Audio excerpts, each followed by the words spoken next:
Imagine a galaxy where war is solved the same way it always has been, by who has the largest fleets, the brightest weapons, the most efficient means of destruction. A galaxy where power is measured in megatons, in orbital supremacy, in how quickly a world can be reduced to silence. Now imagine that, across this vast cosmic battlefield, the most feared weapon is not a planet-cracking cannon or a star-eating bomb. It is empathy. Not as a virtue. Not as a weakness. But as a strategy. What if I told you that alien empires, ancient, disciplined, technologically superior civilizations, did not fall because humanity outgunned them, but because humanity understood them? That the trait aliens dismissed as a biological flaw, a sentimental inefficiency, became the tool that dismantled their dominance piece by piece? This is the story of how humanity turned the galaxy into a chessboard, and won not by smashing pieces from the board, but by understanding how every piece thought it was supposed to move.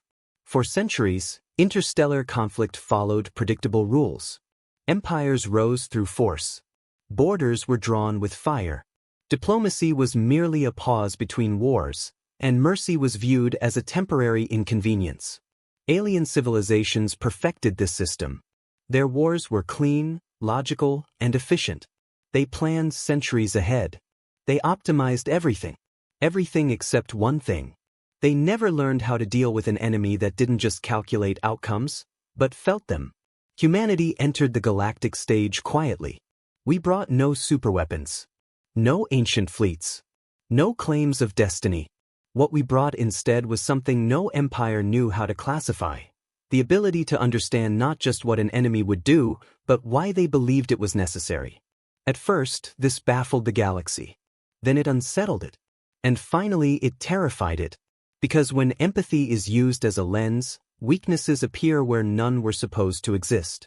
Certainty begins to crack. Loyalty falters. Entire civilizations start questioning the logic that once held them together. This is not a story about compassion replacing conflict. This is a story about compassion becoming conflict's most devastating evolution.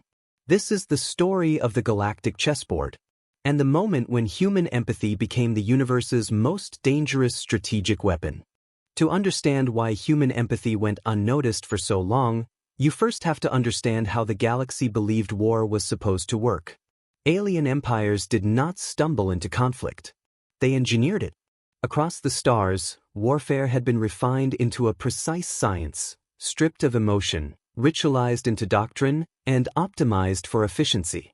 Every major civilization followed some variation of the same core principles: hierarchy, obedience, predictability, and overwhelming force. War was not chaos. It was accounting. Fleet tonnage was calculated decades in advance. Casualty thresholds were modeled and accepted as necessary losses. Entire species were reduced to statistical variables, their resistance curves plotted until surrender became mathematically inevitable. To the galactic powers, this was not cruelty. It was logic. Empires ruled through rigid command structures where authority flowed in one direction and questioning orders was synonymous with treason. Individual doubt was considered a weakness. Emotional variance was suppressed from early development. Soldiers were trained to execute, not to reflect. Leaders were chosen for consistency, not compassion. This made alien warfare terrifyingly effective. When an empire moved, it moved as one. No hesitation. No internal debate. No moral friction slowing momentum. Their enemies were crushed not just by superior technology, but by the certainty that resistance was futile. And certainty, in the galaxy, was the most powerful weapon of all. In this framework, empathy had no strategic value. Understanding the enemy's feelings was irrelevant when annihilation was guaranteed. Compassion was inefficient. Mercy introduced variables. Dialogue wasted time. Every alien doctrine agreed on one thing: war should be fast, decisive, and final. So when humanity arrived, alien analysts evaluated them accordingly. They saw emotional volatility. They saw hesitation. They saw compassion extended where advantage had already been achieved. And they concluded, incorrectly, that humans were unfit for real warfare. Humanity was classified as diplomatically useful but militarily naive, capable of trade, cooperation, and localized defense, but fundamentally incapable of operating on a galactic scale. Empathy, they reasoned, would paralyze human decision-making when faced with necessary brutality. What they failed to recognize was that empathy did not slow human strategy. It changed its target. While alien empires focused on territory, resources, and fleets, humans were observing something else entirely: belief systems, cultural narratives, unspoken fears, the invisible pressures holding alien societies together. The galactic chessboard was rigid, its pieces moving in predictable patterns dictated by doctrine. Every empire believed they understood the game perfectly, because the rules had never changed. What they didn't realize was that humanity was not playing to capture pieces. They were playing to change how the board itself worked. And in a system built on absolute certainty, the introduction of empathy wasn't a weakness. It was an anomaly, one that the galaxy had no defense against. Why emotion was mistaken for a defect? From the perspective of the galaxy, humanity made no sense. Alien psychologists and strategists examined human behavior with growing confusion. Humans displayed emotional variants that should have destabilized their societies long before they reached the stars. Fear, grief, hope, anger, these were not suppressed or eliminated. They were acknowledged, discussed, and in some cases even valued. To alien analysts, this was not a strength. It was a flaw. In galactic doctrine, emotion was noise. It interfered with clarity, slowed response times, and introduced unpredictable behavior. Civilizations that allowed emotion to influence command decisions historically collapsed under their own contradictions. The galaxy had learned this lesson long ago, and had engineered it out of itself. Humanity, however, had done the opposite. Instead of eliminating emotion, humans built systems that absorbed it. Their governments accounted for dissent rather than erasing it. Their militaries trained soldiers not just to follow orders, but to understand intent. Their leaders were expected to explain decisions, not merely enforce them. To alien observers, this looked like inefficiency masquerading as virtue. Human commanders paused to negotiate when logic dictated annihilation. They showed restraint after victory. They offered aid to defeated enemies. These behaviors baffled the galaxy's most advanced strategic minds. Every model predicted that such compassion would be exploited. And yet, it wasn't. Human forces did not fracture under emotional strain. They adapted. They compensated. Where alien empires relied on obedience, humans relied on shared understanding. Where alien command structures collapsed when leaders fell, human units continued operating with initiative and coherence. This contradiction unsettled the analysts. Emotion should have weakened humanity. Instead, it seemed to make them resilient. The turning point came when alien intelligence services began tracking human responses rather than human actions. What they discovered challenged every assumption they held about warfare. Humans did not react purely to threat or advantage. They reacted to meaning, to perceived injustice, to suffering they could relate to narratives that resonated beyond immediate self-interest. This made them unpredictable, but not chaotic. Their decisions followed a different logic. A logic rooted not in cold calculation alone, but in context, history, and empathy. Humans didn't ask only what would happen if they acted. They asked how it would feel to those affected, and how those feelings would shape future behavior. To the galaxy, this seemed dangerously irrational. In reality, it gave humanity access to a layer of strategic awareness no other species possessed. While alien empires optimized for compliance, humans optimized for cohesion. While others sought to dominate populations, humans sought to understand them. And understanding, it turned out, was far more destabilizing than force. The galaxy had labeled empathy a defect because it could not be quantified. But humanity was about to prove that what cannot be quantified can still be weaponized. And when that realization finally dawned on the galactic powers, it would already be far too late. The first signs were subtle, so subtle that most alien empires dismissed them as statistical noise. Human fleets did not press advantages the way doctrine demanded. When victory was assured, they slowed. When enemies retreated, humans often allowed them to go. In several engagements, human forces even diverted resources to evacuate civilian populations that alien command structures had already written off as expendable. To alien strategists, this behavior was irrational. It violated every established principle of war. Momentum was wasted. Resources were misallocated. Psychological pressure was released instead of intensified. According to every galactic model, these decisions should have weakened humanity's strategic position. Instead, something unexpected began to happen. Enemy units hesitated. Alien soldiers, conditioned from birth to view war as an impersonal function of the state, struggled to reconcile what they were experiencing. They had been taught that enemies exploited weakness, punished surrender, and enforced dominance through fear. Humans did none of these things. Captured soldiers were treated as individuals rather than assets. Interrogations focused less on extraction and more on understanding. In some cases, human commanders simply listened. At first, alien leadership dismissed the reports. They assumed human forces were probing for intelligence. They assumed compassion was a ruse. But over time, patterns emerged that could not be ignored. Units that encountered humans showed declining morale, not from defeat, but from confusion. Loyalty to central command weakened. Orders were followed more slowly. Doubt crept in. Not doubt about the enemy. Doubt about the empire itself. Humans were not attacking supply lines or command centers in these early encounters. They were attacking assumptions. By refusing to behave as expected, they forced alien forces to confront questions they had never been allowed to ask. Why were civilians expendable? Why was obedience absolute? Why was dissent treated as treason? These were not questions humans asked out loud.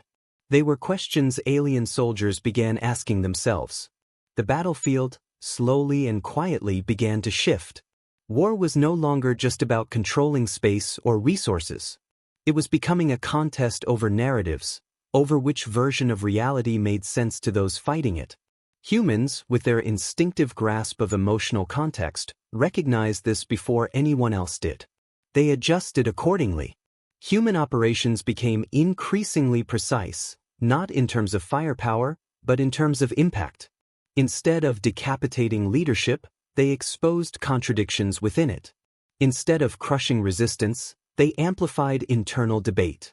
They targeted symbols rather than infrastructure, moments that forced alien societies to confront their own moral frameworks. To the galaxy, this looked like restraint. In truth, it was escalation. The conflict had moved off the battlefield and into the mindscape, a domain alien empires had never bothered to defend. Their doctrines offered no guidance for war fought through doubt, empathy, and understanding. Their command structures had no protocols for compassion used with intent. By the time alien leadership realized something was wrong, the damage was already done. Humanity had found a way to fight without firing a shot, and the galaxy had no idea how to fight back. Weaponizing understanding. The galaxy would later give it many names. Psychological warfare. Cultural subversion. Soft annihilation. But among humans, it was known simply as the empathy protocol. It did not begin as a weapon. It began as an observation. Human intelligence analysts noticed something alien empires consistently ignored. Their enemies were not unified by belief, but by suppression. Alien societies appeared stable because dissent had been engineered out of them. Emotional expression was minimized. Individual identity was subordinated to collective function. Order was maintained not through trust, but through inevitability. Humans recognized this immediately, because humanity had tried that before, and it had failed.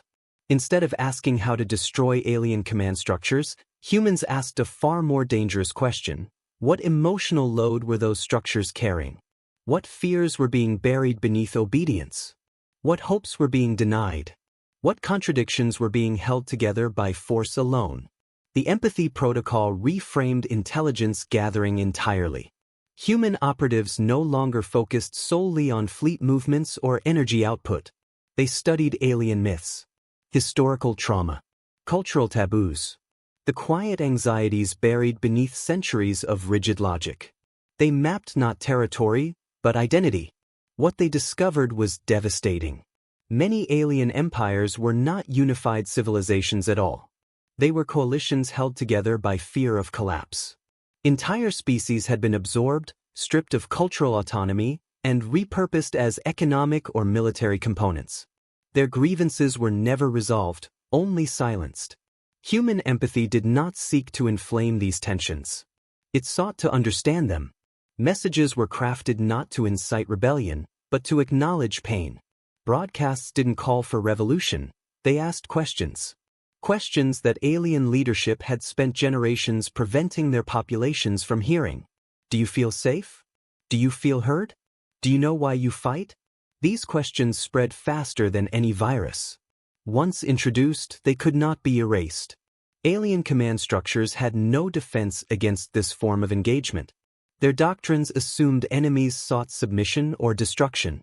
They had protocols for uprisings, sabotage, and insurgency.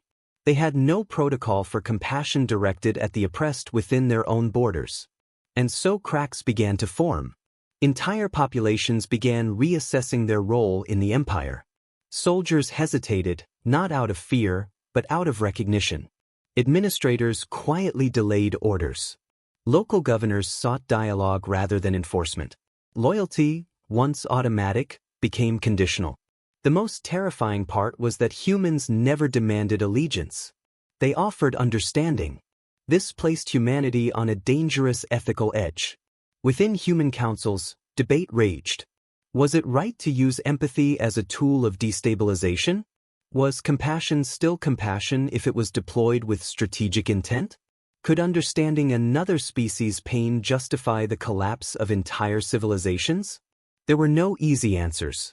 But there was one undeniable truth. The empathy protocol worked. Empires that had withstood centuries of warfare began unraveling from within, not because humans attacked them, but because their populations could no longer ignore the emotional cost of obedience. Control structures designed for logic collapsed under the weight of unaddressed feeling. Humanity had not created these fractures. They had simply revealed them. And once revealed, they could never be hidden again. The galaxy was witnessing a new kind of warfare, one where victory was achieved not by conquering worlds, but by changing how those worlds understood themselves. Empathy had crossed a line. It was no longer a human trait. It was a strategic weapon. Victories without fire. The first empire to fall did so quietly. There were no alarms, no last stands, no final battle recorded in galactic history. From the outside, it appeared intact. Its fleets still patrolled, its borders still held, its banners still flew. But inside, something had already broken. Human emissaries had never threatened this empire. They never issued ultimatums or deployed armadas. Instead, they did something far more disruptive. They listened. They opened channels to subjugated species and acknowledged histories that had been erased. They spoke to soldiers as individuals rather than assets. They asked administrators why obedience mattered more than stability. At first, the empire dismissed these actions as harmless. Then productivity declined. Then recruitment slowed. Then entire sectors began requesting autonomy, not violently, but formally, citing emotional exhaustion, cultural erosion, and generational trauma. The empire's response protocols triggered automatically, but enforcement units hesitated.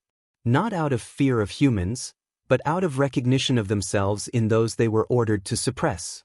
The empire fractured not because it was attacked, but because it could no longer justify itself. Similar patterns emerged elsewhere.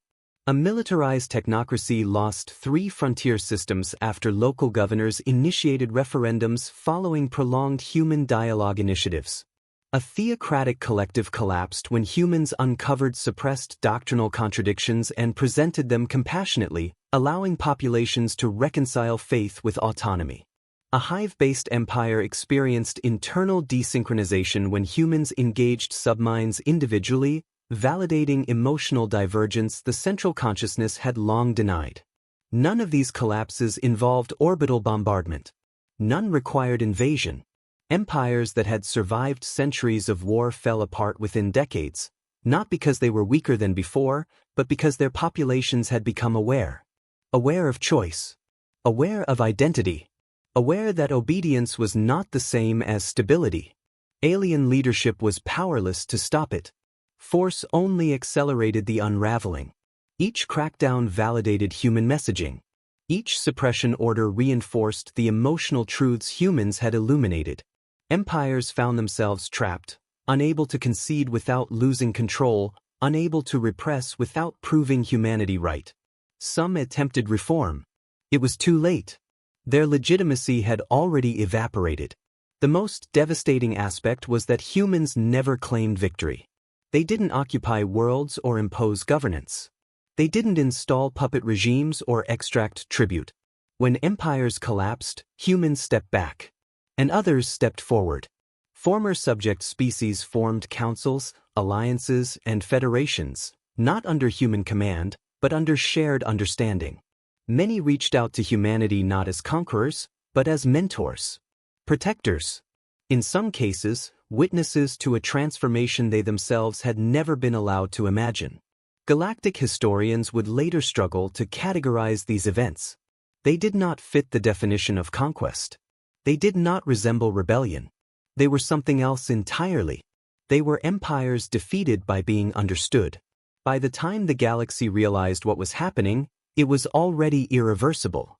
War had become obsolete not because humanity had eliminated it, but because it had rendered domination emotionally unsustainable. Empathy had not destroyed empires through force. It had made them impossible to maintain. After the collapse, when the empires fell, the galaxy waited for the next phase. History suggested it would come swiftly. A new power would rise. Borders would be redrawn. Former oppressors would be replaced by new ones wearing different symbols but enforcing the same rules. That was how the cycle had always worked. But humanity did not step into the vacuum. Instead, they did something unprecedented. They paused. Human fleets withdrew from former imperial space. Military installations were dismantled or handed over to local authorities. No occupation forces arrived. No human governors were appointed. To many alien observers, this restraint was unsettling, almost suspicious. Why win a war and refuse to rule? The answer became clear as humans shifted their focus from collapse to recovery. They facilitated dialogue between newly independent systems. They provided logistical support without demanding allegiance. They offered conflict mediation instead of arbitration. Where old empires had imposed unity through fear, humans encouraged cooperation through consent. Former subject species found themselves facing a reality they had never been prepared for: choice. Some chose independence. Some formed federations. Some sought protection, not from humanity, but with humanity. Humanity accepted none of these arrangements lightly. Every alliance was negotiated transparently. Every treaty included exit clauses. Power was shared, not enforced. To alien political theorists, this was madness. A refusal to capitalize on absolute advantage was considered a fundamental failure of statecraft. Yet stability emerged where none had existed before. Populations once held together by coercion began forming bonds rooted in mutual interest and shared understanding. Cultural exchange flourished. Conflicts that would once have escalated into war were now addressed through dialogue, because the memory of imperial collapse was still fresh. Most telling of all was the shift in perception. Humanity was no longer feared for its weapons. It was feared for its influence. Alien civilizations realized that humans did not need to conquer worlds to change them. Presence alone was enough. The willingness to listen, to validate experiences long dismissed, made humans dangerous in a way fleets never could. Some alien leaders resisted this new order. They attempted to rebuild hierarchies. They reintroduced rigid doctrines. Each time, the result was the same: populations disengaged. Loyalty evaporated. The old structures could not survive exposure to alternatives. Empathy had changed expectations. Once beings experienced being heard, they could not return to silence. And humanity understood this better than anyone. They had not dismantled chains simply to replace them with bridges. They dismantled chains because they knew what it meant to live under them. Their own history, marked by empire, exploitation, and struggle, had taught them that domination always carried the seeds of its own destruction. The galaxy was entering an unfamiliar era, not one defined by who held the largest fleet, but by who understood the most perspectives. Humanity had not claimed the throne. They had made the throne irrelevant. A galaxy permanently changed. The galaxy did not return to peace. It evolved past war as it once understood it. In the years following the collapse of the great empires, interstellar conflict did not vanish, but it transformed. Fleets still existed. Borders still mattered. Disagreements still flared between worlds with competing interests. Yet the assumptions that had governed warfare for millennia were gone. Force was no longer the ultimate solution, because force no longer guaranteed control. Galactic military academies quietly rewrote their doctrines. Strategy manuals that once focused exclusively on logistics, firepower, and territorial dominance now included entirely new disciplines: cultural psychology, emotional resilience, social cohesion. Empathy, once dismissed as biological noise, was now listed as a strategic variable, not because aliens had embraced it, but because they had learned to fear what happened when they ignored it. Empires that still clung to rigid hierarchies found themselves isolated. Their populations compared their conditions to neighboring systems that operated through cooperation rather than coercion. The contrast was impossible to hide. Even without human involvement, empathy had become contagious. A single conversation could destabilize a system built on silence. This terrified authoritarian regimes far more than any fleet ever had. Humanity, for its part, did not claim responsibility for this transformation. They did not declare themselves architects of a new order. They framed their actions as inevitabilities, outcomes that arose when understanding was allowed to flow freely. Yet their influence was undeniable. Where humans appeared, conflict slowed. Negotiations became more nuanced. Leaders found themselves held accountable not just for outcomes, but for intent. The galaxy learned that ignoring emotional realities no longer preserved stability, it eroded it. Even warfare changed shape. Battles became rarer, shorter, and more constrained. Civilians were increasingly protected, not because of treaties enforced by threat, but because populations would no longer tolerate indiscriminate destruction. Soldiers questioned orders that lacked moral coherence. Commanders were forced to justify decisions beyond efficiency. This did not make the galaxy gentle. It made it aware. The most profound shift, however, was philosophical. For the first time in recorded galactic history, civilizations began measuring success not by expansion, but by sustainability. Not by obedience, but by legitimacy. Not by how much fear they inspired, but by how much trust they could maintain. Empathy had not ended conflict. It had redefined what victory meant.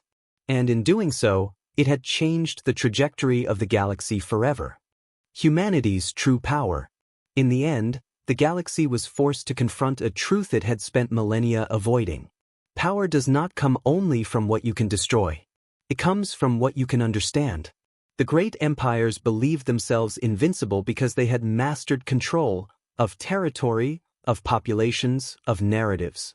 They believed certainty was strength, obedience was stability, and emotion was a flaw to be eliminated.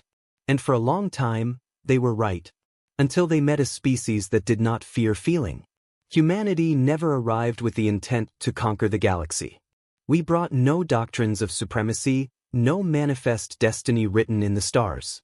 What we brought instead was the willingness to see others as they saw themselves, to acknowledge fear, pain, and hope where empires saw only variables. Empathy did not weaken us. It sharpened us. It allowed humanity to see fractures invisible to logic alone, to understand pressures hidden beneath obedience, to recognize when a system was surviving not because it worked, but because no one had been allowed to imagine alternatives. When empathy became strategy, the galactic chessboard changed forever. The pieces no longer moved as expected. Kings lost authority without being toppled. Armies dissolved without being defeated. Entire civilizations chose transformation over annihilation, not because they were forced to, but because they finally could. This is why humanity became feared. Not for our weapons. Not for our fleets. But for our presence. Because wherever humans went, silence broke. Questions surfaced. Stories resurfaced. And once a population learned what it felt like to be understood, no amount of force could make them forget it. That is humanity's true strength. Not the power to dominate, but the power to connect. Not the ability to erase, but the ability to reveal. In a universe obsessed with control, empathy became the ultimate act of rebellion. And in the long history of the stars, it will be remembered not as the end of war, but as the moment the galaxy learned that understanding could be more devastating than destruction. If you enjoyed this story, subscribe to HFY Aliens Battle for more tales where humanity doesn't win by being stronger, but by being human. Because in the end, the softest trait turned out to be the sharpest weapon of all.